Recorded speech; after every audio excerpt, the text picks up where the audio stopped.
Bismillahirrahmanirrahim. Assalamualaikum warahmatullahi wabarakatuh. Perkenalkan, nama saya Eka Stiani, NIM saya 2001 Nah, di sini saya akan menjelaskan terkait tentang materi histologi hewan, lebih khususnya itu tentang jaringan hewan dan organ pada hewan. Yang pertama yaitu tentang jaringan hewan. Nah, kumpulan sel yang mempunyai bentuk dan fungsi yang sama akan membentuk sebuah jaringan. Nah, semua seluk-beluk jaringan itu dikasih khusus dalam cabang ilmu biologi yang disebut atau yang dikenal dengan nama histologi. Nah, jaringan pembentuk organ manusia dan hewan itu terdiri atas jaringan embrional, jaringan epitel, jaringan otot, jaringan saraf, dan yang terakhir yaitu ada namanya jaringan penyokong. Nah, yang pertama kita akan membahas terkait jaringan embrional. Jaringan embrional merupakan jaringan yang sel-selnya itu selalu mengadakan pembelahan. Nah, jaringan embrional ini merupakan hasil dari pembelahan sel zigot. Proses terbentuk jaringan embrional ini pada awal terbentuknya embrio, sel-sel penyusunnya itu mempunyai bentuk yang sama. Namun, dalam perkembangan selanjutnya, sel-sel selabut akan membelah dan akan mengalami perubahan menjadi berbagai macam bentuk maupun fungsinya, yang dimana itu dikenal dengan nama atau dengan istilah spesialisasi. Nah, hasil dari proses spesialisasi ini tersebut antara lain itu dihasilkannya lapisan jaringan embrional. Nah, berdasarkan jumlah lapisan embrionya, hewan itu terbagi menjadi dua. Yang pertama itu ada namanya hewan diploblastik. Nah, hewan diploblastik ini merupakan hewan yang embrionya itu terdiri dari dua. Contohnya itu Coelenterata yang tidak mempunyai mesodem. Yang kedua itu ada namanya hewan tripoblastik. Nah, hewan tripoblastik ini merupakan hewan yang mempunyai 3 lapisan. Contohnya itu seperti cacing tanah, arthropoda, siput, dan chordata. Nah, selanjutnya kita beralih terkait jaringan epitel. Nah, berdasarkan fungsinya, jaringan epitel itu ada 4. Yang pertama itu ada namanya epitel pelindung. Nah, epitel pelindung ini berfungsi untuk melindungi jaringan yang terdapat di bawahnya. Contohnya itu seperti epidermis atau kulit. Nah, yang kedua itu ada namanya kelenjar epitel. Nah, kelenjar epitel ini berfungsi untuk sekresi. Nah, di epitel kelenjar ini ada 2. Yang pertama itu ada namanya kelenjar eksokrin. Nah, kelenjar eksokrin ini hasil sekresinya itu dialirkan melalui saluran, misalnya kelenjar keringat, kelenjar ludah. Nah, yang kedua itu ada namanya kelenjar endokrin. Nah, kelenjar endokrin ini hasil sekresinya itu tidak dialirkan melalui saluran, akan tetapi langsung ke darah. Misalnya itu seperti kelenjar tiroid, kelenjar adrenalin, dan kelenjar hormon yang lain. Nah, yang ketiga yaitu ada namanya epitel penyerap. Nah, epitel penyerap ini berfungsi untuk penyerapan. Nah, contohnya itu seperti epitel khusus halus dan epitel nefron ginjal. Nah, yang terakhir yaitu ada namanya epitel indera. Nah, epitel indera ini berfungsi untuk menerima rangsangan dari luar. Contohnya itu seperti epitel yang ada di sekitar alat-alat indera kita. Selanjutnya itu yaitu berdasarkan bentuk dan susunan, jaringan epitel ini ada 4 juga. Yang pertama itu ada namanya epitel pipih selapis, yang dimana epitel pipih selapis ini terdiri dari satu lapis sel yang berbentuk pipih. Contohnya itu seperti epitel peritoneum, epitel pembuluh darah, dan pembuluh limpa yang disebut dengan endotel. Nah, yang kedua itu ada namanya epitel pipih berlapis banyak. Nah, terdiri atas banyak sel dan lapisan bagian luarnya itu dibentuk oleh sel-sel berbentuk pipih. Contohnya itu seperti epitel kulit, telapak kaki, epitel rongga mulut, dan rongga hidung.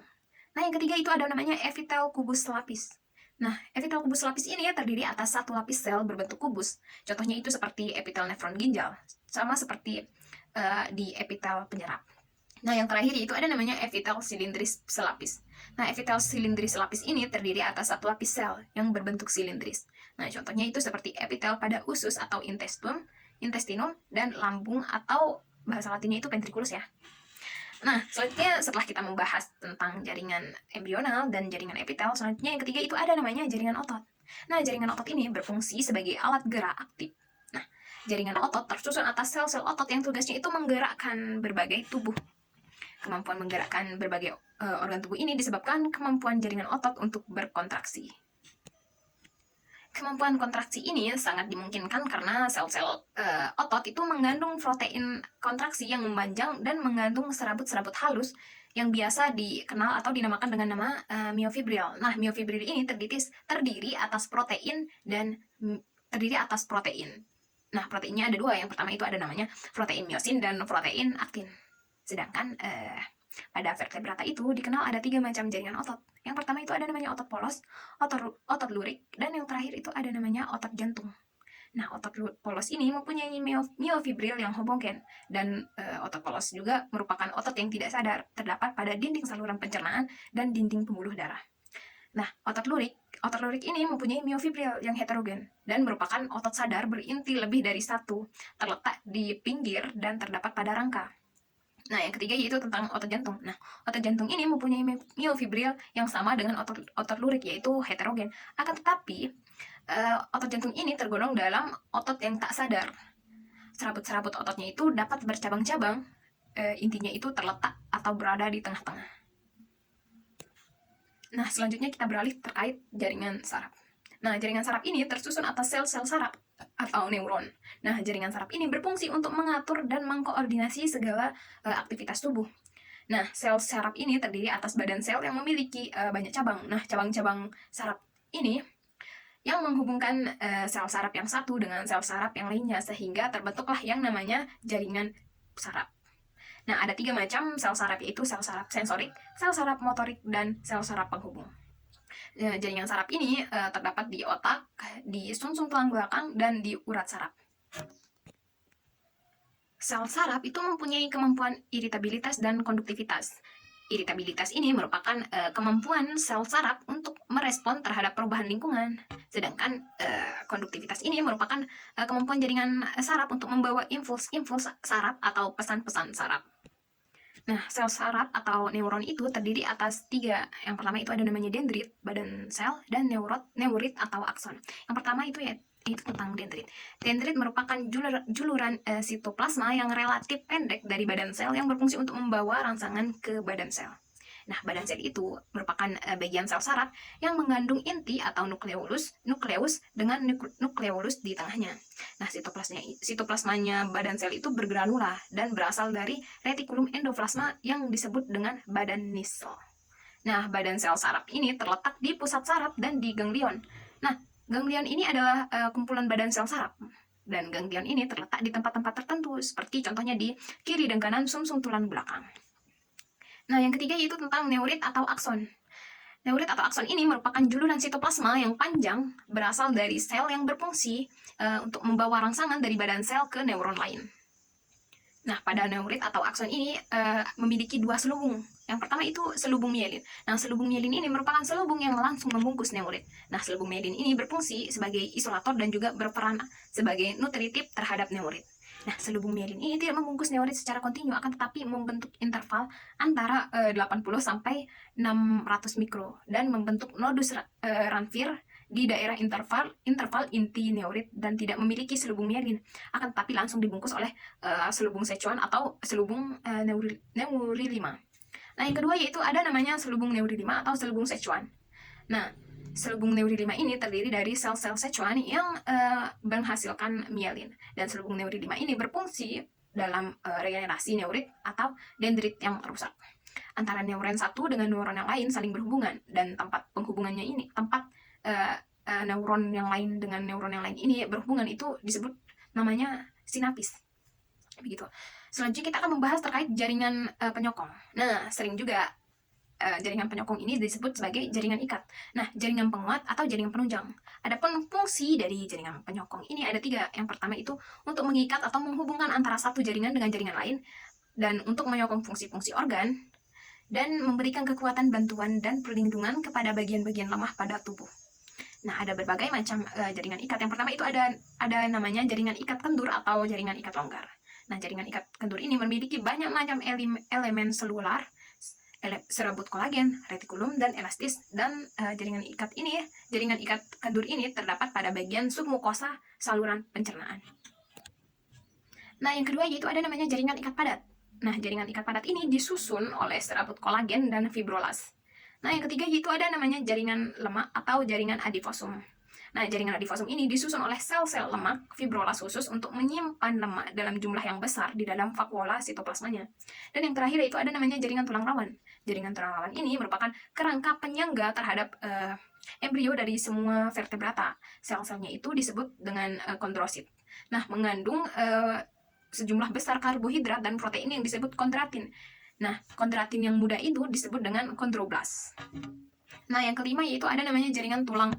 Jaringan tulang terdiri atas matriks yang padat terbuat dari protein, terutama kolagen dan garam, yang dibentuk dalam CA2, CA3. Nah, yang keenam yaitu ada namanya jaringan darah. Nah, jaringan darah ini matriksnya itu berupa cairan yang disebut plasma darah.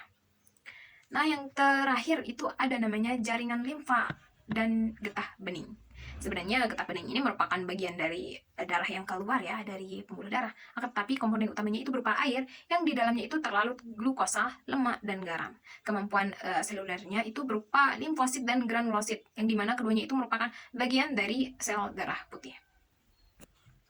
Nah, setelah kita membahas terkait materi tentang jaringan hewan, selanjutnya kita akan beralih terkait organ pada hewan. Organ itu terbentuk dari beberapa jaringan yang saling bekerja sama melaksanakan fungsi tertentu. Nah, berdasarkan letaknya itu, organ itu dibedakan menjadi dua. Yang pertama itu ada namanya organ dalam, organ dalam. Nah, organ dalam ini terdiri atas hati, ginjal, usus, jantung, dan paru-paru.